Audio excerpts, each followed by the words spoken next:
Hello guys, blog নিয়ে চলে এলাম। ব্লগ নিয়ে চলে এলাম মাঠে ধারে নদী কম ভালো করছে দেখতে হচ্ছে বন্ধুরা। এরকম আম গাছ কে কে আম খাবো কমেন্টে বলে যান বন্ধুরা।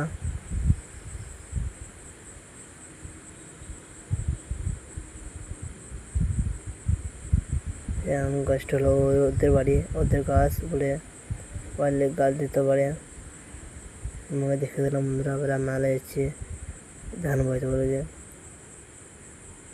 এরকম চলেছি ধান বইতে। আমরা আবার তুলে দিলাম ধান, তুলে ধান দিচ্ছে ধানটা সে চোখে আমি তুলে নিয়েছি বুঝা নিয়ে একা তুলে নিলাম। আমাদের ব্লগ ভাই আশিক ভাই দেখতে পাচ্ছ আলো যাচ্ছে নদী বাজারে নদী বুঝে মাথা লেগে যাচ্ছে। আর একটা বোয়া নিয়ে যাচ্ছে অন্য ভাবে বাই যাবো এসে পানি খাচ্ছে। আমি একটু ঘরে ফ্যান বাতাস খেয়েছি। আমি খুব ঘেমে গিয়েছি, খুব আমি পানি এটা ভোঁজে এলাম ধান করবার লেগে।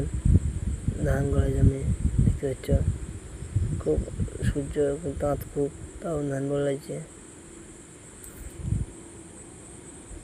এদিকে রাস্তা আমি বসে আছে একা, আর কেউ নয়। এখান থেকে আমার ব্লগ শেষ হলো যে খুব পানি মেয়ে আঁকো লেগেছে।